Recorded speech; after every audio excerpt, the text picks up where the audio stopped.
हमारा जो last topic था, मैंने आपको जैसे बताया था बेटा कि कौन सा करना है। एक हमारे पास डिस्क है, एक हमारे पास डिस्क है और यह सेंटर आ गया और सेंटर से ये हमने बेटा एक स्ट्रेट लाइन ड्रॉ किया, ठीक है। और ये जो हमने स्ट्रेट लाइन ड्रॉ किया, इसका दूरी कितना है यहां से, ये दूरी इसके सेंटर से कितनी है, x। और r जो है बेटा कैपिटल R वो रेडियस है। तो हमें इस पॉइंट पे बताना था इलेक्ट्रिक फील्ड क्या आएगा। और अगर इसको सॉल्व करना है तो हम लोगों ने एक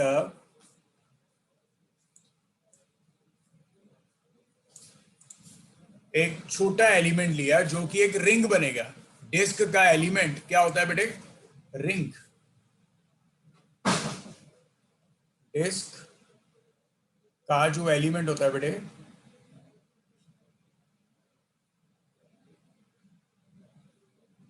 जो डिस्क एलिमेंट है वो क्या है, रिंग। और इस रिंग का जो एलिमेंट है इसका रेडियस लिया r। ओके, तो सबसे पहले क्या क्या पॉइंट्स हैं कि ये हमारे पास लिख लो बेटा एक बार जल्दी जल्दी। ये हमारे पास एक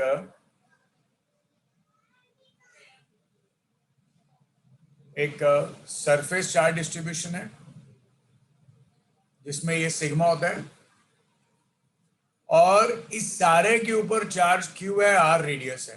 तो सिग्मा की वैल्यू आ जाएगी बेटा टोटल चार्जेस q और एरिया पाई आर स्क्वायर, ये। ओके,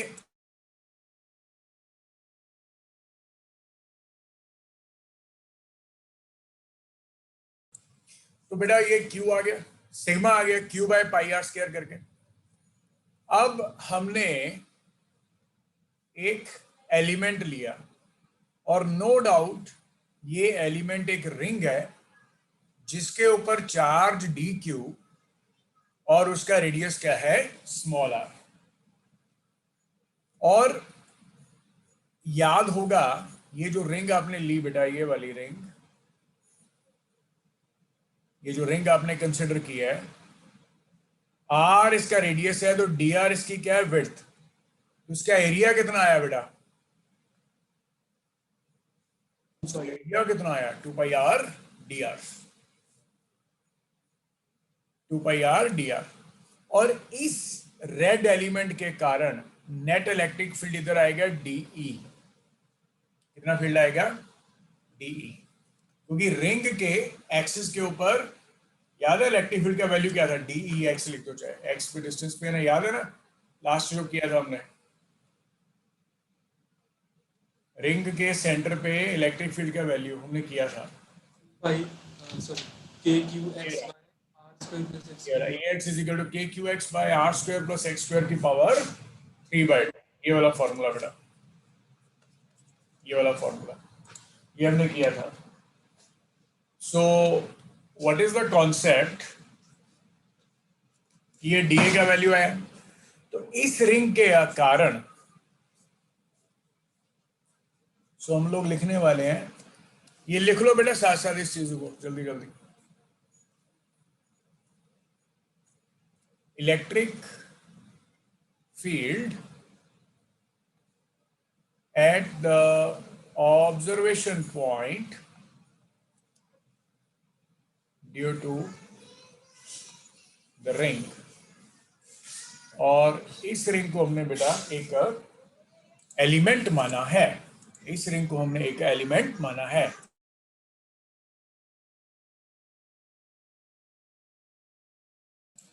हमने इस रिंग को एक एलिमेंट माना है।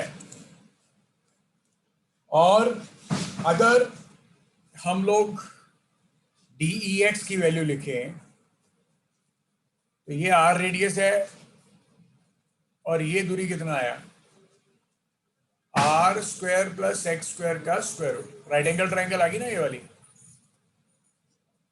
ये स्मॉल r, ये x और ये एंगल थीटा, और ये कितना, r square plus x square का square root, r square plus x square का स्क्वायर रूट, ये आ गया। So electric field at the observation point due to the ring is DEX, is called DEX। और ये DE का value किसके बराबर आया बेटा, याद है कि अब इस एलिमेंट रिंग जो है इसके ऊपर चार्ज कितना, DQ, दूरी x by r square plus x square की पावर 3/2। ये हमने पुराने आर्टिकल में लिखा हुआ है, ये देख लो एक बार फिर से, मैं स्क्रॉल अप कर रहा हूं।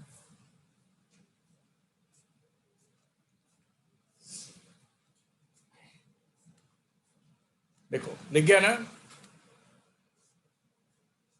KQX by r square plus x square की पावर 3/2, यहां पे भी वही आ गया। अब क्या करोगे, इंटीग्रेट कर दोगे। जब इंटीग्रेट करोगे DEX का इंटीग्रेशन तो EX आ जाएगा, इसमें K और X कांस्टेंट है। इंटीग्रल DQ का वैल्यू यहां से देख सकते हो, DQ बाय DA एक तरह से Q by pi R square है, जिसका नाम सिग्मा था, ऊपर लिखा ना अभी थोड़ी देर पहले, ये देखो sigma is Q by pi R square, और सिग्मा को ये भी लिख सकते हो, है ना, एलिमेंट के लिए चार्ज बाय एरिया, और इस एरिया की वैल्यू कितनी है, 2 पाई आर dr। तो क्या रिजल्ट आया यार, क्या रिजल्ट आया, यहां पे वैल्यू पुट कर दो, चाहे इसको चाहे बाद में यूज कर लेना, सिग्मा लिख दो, चाहे sigma into DA। What is DA बेटा, 2 pi R dr by r square plus x square की पावर 3/2। अच्छा, इसमें वेरिएबल जो है वो r है, तो r की लिमिट्स कहां से कहां तक आएंगी बेटा, फ्रॉम 0 टू r, क्योंकि डिस्क जो ड्रॉ की है बेटा उसका रेडियस r ही है ना, कैपिटल R, और सेंटर पे 0 और यहां तक r। बेटा क्लियर हो गया, Yes, sir. एवरीबॉडी बेटा क्लियर हो गया कि नहीं। तो EX का वैल्यू कितना है बेटा, KX सिग्मा B बाहर आएगा और 2 पाई भी बाहर आएगा, और इंटीग्रल में रहेगा r dr by r square plus x square की पावर 3/2 और 0 टू r।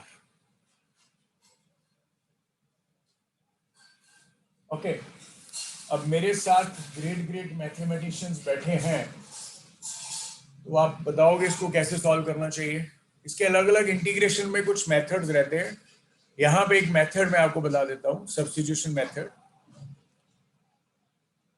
सब्स्टिट्यूशन मेथड ये है कि ये रेडियस था, ये एक्स था, इसमें ये एक्स फिक्स्ड है और ये एंगल थीटा है, तो यहां से आप आर को ये फिक्स वैल्यू से रिप्लेस कर दो। कैसे, R is equal to x tan theta करके, यहां पे बोल दो small R is x tan theta, तो डी आर कितना आएगा बेटा, एक्स कांस्टेंट आ जाएगा। टेन थीटा की डिफरेंशिएशन क्या होती है बेटा, सीकेंड स्क्वायर थीटा डी थीटा, है ना, सीकेंड स्क्वायर थीटा डी थीटा। और जब तुम लोग इसकी वैल्यू पुट करोगे बेटा तो क्या आएगा, ई एक्स का value, E x is equal to K X sigma two pi integral, R का वैल्यू पुट कर दो बेटा, कितना, X tan theta, D R का वैल्यू पुट कर दो बेटा, कितना, X secant square theta D theta by are square, R की वैल्यू क्या पुट करनी है, X tan theta, X square common आ जाएगा, नीचे आएगा एक्स क्यूब, ब्रैकेट में क्या रह जाएगा 1 प्लस टेन स्क्वायर थीटा की पावर 3/2। और बेटे 1 प्लस टेन स्क्वायर थीटा क्या होता है, सीकेंड square theta. 1 plus ten square theta क्या होता है, सीकेंड स्क्वायर थीटा। अब यहां पे कुछ चेंजेस करते हैं। देखो एक्स क्यूब है, ये एक्स और ये एक्स कट गया, के सिग्मा 2 पाई आ गया इधर, और ये नीचे आ गया बेटा secant cube theta. Square theta आ गया, स्क्वायर के साथ स्क्वायर कट जाएगा, क्यूब रह गया, एक सीकेंड कट गया, तो ये आ गया कुछ tan theta cos theta D theta, 0 से आर तक, 0 से आर तक। अब जब इसका भी इंटीग्रेशन करोगे तो बेटा ये टेन थीटा क्या आ जाएगा, साइन बाय कॉस, कॉस और कॉस कट जाएगा, साइन थीटा आ जाएगा। बस बेटा यहां तक समझ लग गया सभी को? Yes sir. यहां पे बेटा sine theta D theta 0 to R, 0 to R. और जब तुम लोग इसका इंटीग्रेशन कर रहे हो बेटा तो ई एक्स आ रहा है के सिग्मा 2 पाई और साइन थीटा की integration minus cos theta 0 to R. अब कॉस थीटा डायग्राम में देखो क्या था, देखो ये एंगल थीटा था बेटे, ये एक्स था, ये आर था, और ये क्या था x square plus are square का स्क्वायर रूट। तो आप इसकी वैल्यू को ऐसे लिख सकते हो, E x is equal to के sigma 2 pi minus cos theta कितना आएगा x by x square plus are square का स्क्वायर रूट,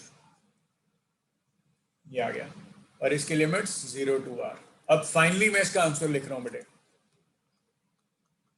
ई एक्स के का वैल्यू पुट कर दो 1/4 पाई एप्सिलॉन नॉट, सिग्मा को सिग्मा रहने दो, और ये 2 पाई आ गया।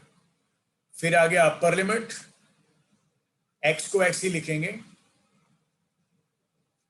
और ये एक्स स्क्वायर रहेगा, और स्मॉल आर को कैपिटल आर लिख दोगे का स्क्वायर रूट, फिर माइनस, फिर क्योंकि अपर लिमिट आ गया फिर माइनस लोअर लिमिट, माइनस और माइनस। अब ये है आर को तो बेटा 0 पुट कर दिया आप लोगों ने, आर को तो 0 पुट कर दिया है, माइनस एक्स, आर को 0 पुट कर दिया square root by x.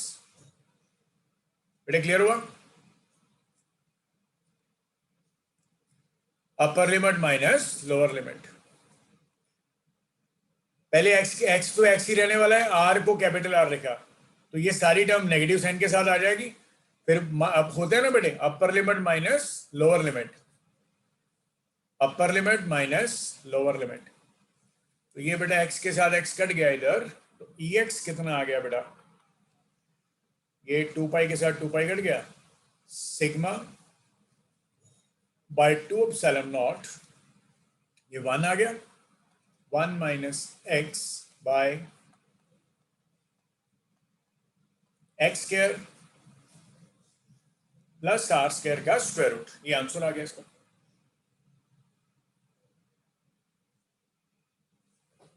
Clear हो गया कि नहीं?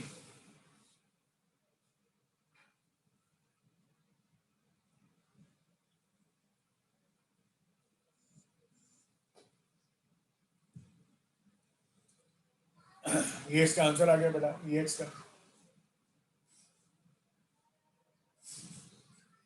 अच्छा, अब इसी को बेटा यहां तक क्लियर हो गया सभी को ना? अब इसी को अगर ऐसे बोल दिया जाए, एक आर्टिकल ऐसा, देखो पहले मैं लिख रहा हूं इसका हेडिंग, बेटा सभी ने लिखी है यहां तक? जल्दी जल्दी बताओ, सुनो।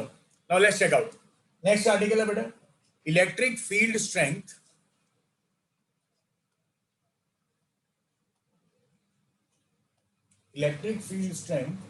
due to a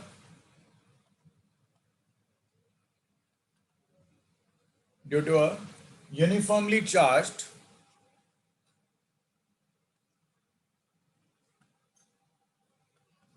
large sheet कि मान लो हमने एक ऐसे एक शीट करी कंसिडर जो कि बहुत बड़ी शीट है, ठीक है, जो कि बहुत बड़ी शीट है, मतलब ऐसे मान लो ये बाउंड्री कुछ ऐसे और ऐसे, no doubt it is going to infinity, और यहां पे शीट के ऊपर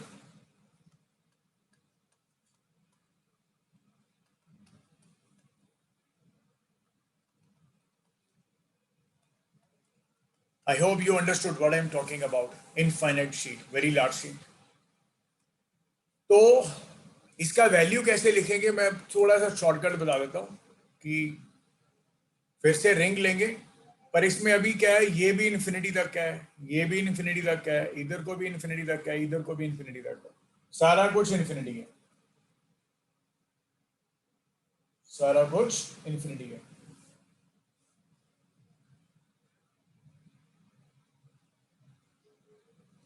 ओके, तो कुछ नहीं है, मैं ये आप लोगों के लिए एक तरह से अगर आप बोल दो होमवर्क है, तो होमवर्क के लिए भी आपको दे रहा हूं। ये पॉइंट मान लोगे कोई, करेंगे फिर से वही पॉइंट वैसा ही, ठीक है, इलेक्ट्रिक फील्ड निकालेंगे, इस रिंग के कारण डीई आएगा, और ये डीई का वैल्यू क्या आएगा, के डी क्यू एक्स बाय ये दूरी एक्स और ये स्मॉल आर रेडियस, ये बेटा R square plus x square की पावर 3/2, ये हमने किया।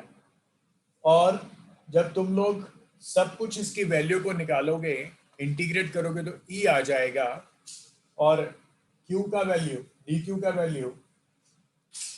का वैल्यू तुम लोग को पता है बेटा, क्या लिखने वाले हो, sigma 2 pi r d r, sigma 2 pi r d r by are square plus x square की पावर 3/2 इंटीग्रल साइन के साथ। और जब तुम लोग यहां पे बेटा ई का value k sigma 2 pi r integral r d r by are square plus x square की पावर 3/2, तो अगर आर की टर्म में देखा जाएगा तो इसकी लिमिट्स आ जाएंगी 0 टू इन्फिनिटी। अगर आर की लिमिट्स देखी जाएंगी तो आर की लोअर लिमिट 0 आएगी, और तुम लोग को पता है बेटा आर का वैल्यू आप लोगों ने क्या लिखा है बेटे, एक्स टेन थीटा, है ना। तो जब आर को 0 कर दिया तो टेन थीटा भी 0 आ गया, मतलब थीटा 0 आ गया। और जब तूने आर को इन्फिनिटी कर दिया तो टेन थीटा इन्फिनिटी आ गया। टेन थीटा इन्फिनिटी कब होता है, जब थीटा π/2 हो। बेटा समझ लगा यहां तक? Yes sir. तो अगर तुम लोग ई का वैल्यू निकालोगे, के का वैल्यू पुट कर दो 1/4πε0 sigma 2 pi r d are, और इसकी इंटीग्रेशन करने के बाद क्या रिजल्ट आया था, minus cos theta from 0 to π/2। अब एंगल लिख दिया, फिर upper limit minus lower limit, तो इसमें बेटा बहुत अच्छा रिजल्ट आ गया जिसका नाम है सिग्मा/2ε0, सिंपल रिजल्ट। तो आप ये देख सकते हो, for infinite sheet electric field is independent of the distance of the observation point. Electric field is independent of the distance of the observation point. बच्चे क्लियर हो गया?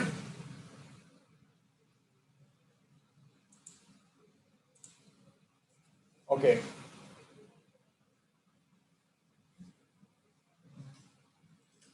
और यहां आप इसको ऐसे भी एक नोट कर सकते हो कि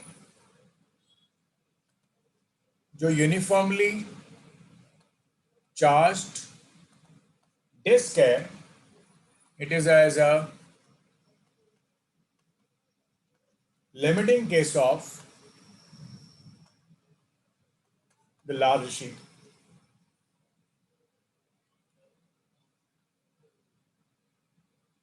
एज अ लार्ज शीट, क्योंकि हमें पता है, अभी हमने लिखा ना बेटा, कितना होता है sigma by 2 epsilon naught 1 minus x bye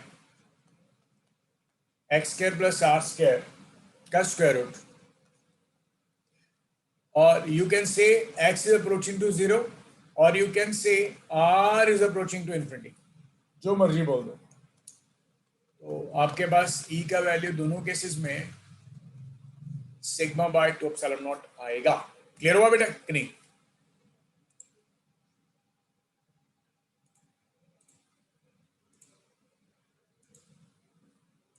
बेटा क्लियर हुआ? इसका value sigma by 2 epsilon not आएगा। ओके, अब देखो एक और, मेरे ख्याल से पता लग गया, मैं एक बार फिर से रिपीट कर रहा हूं। मान लो हमारे पास एक इनफाइनाइट शीट थी, इनफाइनाइट शीट का मतलब ये भी इन्फिनिटी, ये भी इन्फिनिटी, ये भी इन्फिनिटी, और हमने एक रिंग लिया और उस रिंग को आहिस्ता आहिस्ता बढ़ाते जाएंगे तो क्या बन जाएगा? इनफाइनाइट शीट बन जाएगा। ऐसे ऐसे बनाते जाएंगे ना, ऐसे ऐसे करके शीट्स का साइज, मतलब हर तरह से इधर इधर इधर इधर इधर हर जगह पे इन्फिनिटी बन जाएगा। क्या बोला? डी का value k d q x by are square plus h square की power 3/2 integral k sigma 2 pi r d r by are square plus h square की पावर 3/2। तो E इज इक्वल टू के sigma 2 pi integral 0 to infinity r d r. अब ये ऊपर करके हटे थे, इसका वैल्यू माइनस कॉस थीटा होता है और थीटा की वैल्यू 0 टू पाई बाय 2 रहेगी, और E का वैल्यू आ जाएगा बेटा सिग्मा बाय 2 एप्सिलॉन नॉट। और इनफाइनाइट शीट के लिए हमने कंक्लूजन निकाला कि it is independent of the distance of observation point, that electric field is independent of the distance of the observation point from the sheet से। Okay, तो ये value हमारे पास इसका आ गया। फिर हमने बोल दिया कि अगर लिमिटिंग केस ही लेना है तो x को 0 मान लो या r को आप बेटा इन्फिनिटी मान लो, one is the same thing. Okay, अच्छा अब सुनो एक और, अब सुनो एक और बेटे,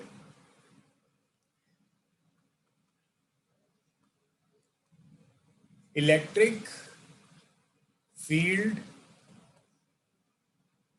strength at the center of a uniformly charged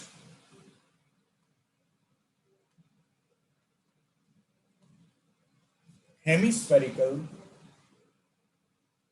cap. Hemispherical cap. Electric field strength at the center of a uniformly charged hemispherical cap. मतलब कहने का बेटा इसका क्या है?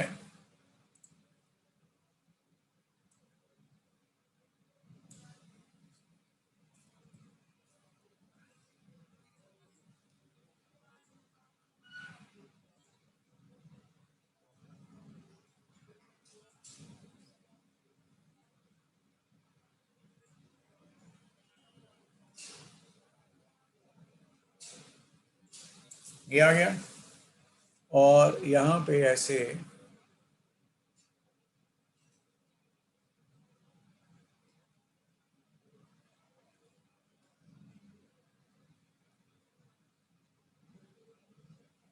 ये आ गया बेटा।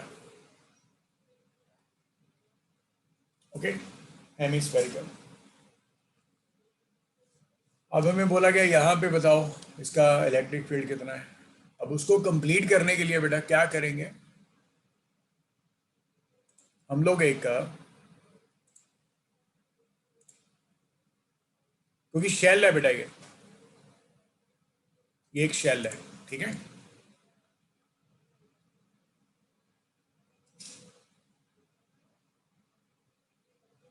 याद है ना, मोमेंट ऑफ इनर्शिया में सेंटर ऑफ मास में सारा कॉन्सेप्ट कर रखे हैं।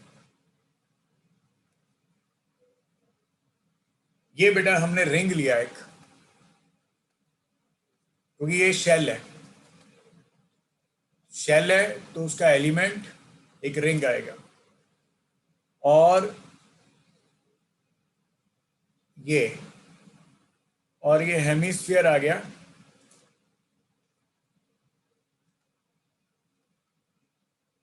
ये हेमिस्फीयर आ गया, एक तरह से शेल आ गई, हेमी स्फेरिकल शेल आ गई। तो ये एक तरह से क्या बन गया बेटा, सरफेस चार्ज डिस्ट्रीब्यूशन बन गया। सरफेस चार्ज डिस्ट्रीब्यूशन बन गया तो कितना आया, सिग्मा। सिग्मा किसके बराबर, चार्ज बाय एरिया। अब ये वाला जो एरिया होता है बेटा हेमिस्फीयर का सरफेस एरिया, क्या होता है, 2πr²। और इसकी वैल्यू को एलिमेंट का चार्ज लोगे, dq। अब देखो ये बड़ी इंटरेस्टिंग चीज है,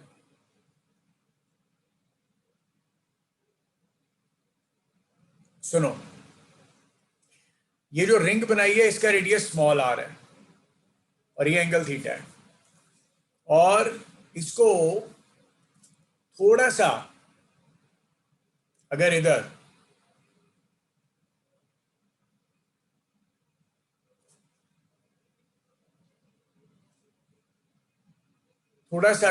इसको विड्थ दे दोगे तो ये आ जाएगा बेटा, क्योंकि ये रेडियस तो r है तो ये आ जाएगा r d थीटा, क्योंकि ये रिंग ऐसे आएगी ना।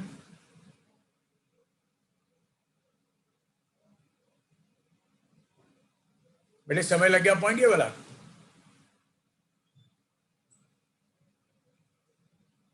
ये तो इसका एरिया कितना आएगा बेटा रिंग का, फिर से देखो, फिर से दोबारा ड्रॉ कर रहा हूं, कोई प्रॉब्लम नहीं है। ये बनाया, ये रेडियस r, तो इसकी लेंथ कितनी आ गई, 2πr। अब इसका विड्थ थोड़ा ऐसे आया, और ये विड्थ आप लोगों ने बेटा ऐसे, क्योंकि ये रेडियस r था ये वाला, और इसका ये एंगल थीटा ले लो, तो ये कितना आ गया, r d थीटा। तो ये विड्थ कितनी आ गई, r d थीटा। उसका एरिया कितना आएगा, लेंथ इनटू ब्रेड्थ। बेटा क्लियर हुआ ये चीज, बेटा क्लियर हुआ।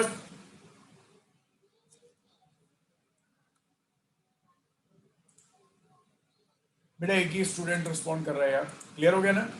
इसका एरिया आ गया, तो इस वजह से ये आ गया dA। हम लोग सीधा सिग्मा ही लेके चलते हैं।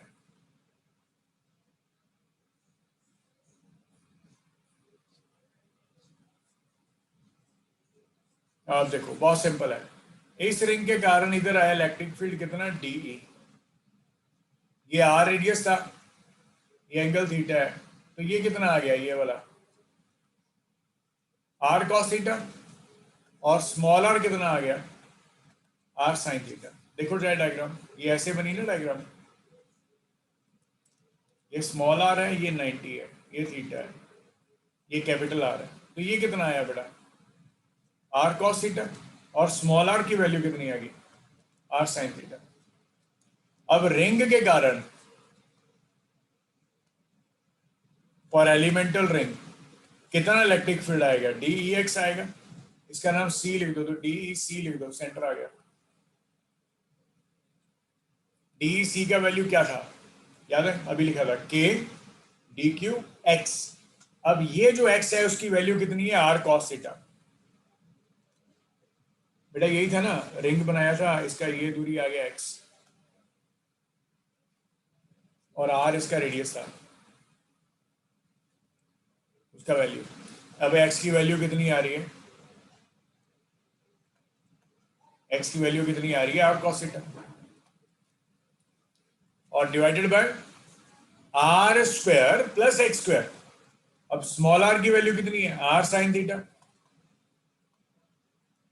तो r square sin square theta plus r square cos square theta की पावर 3/2। तो यहां से जो मेरे पास रिजल्ट आ रहा है,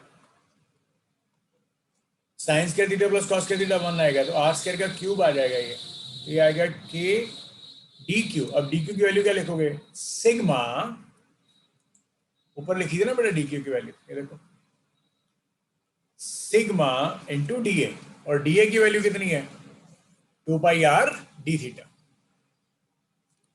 यह k sigma 2 pi r, small r की वैल्यू कितनी है आर साइन थीटा, इंटू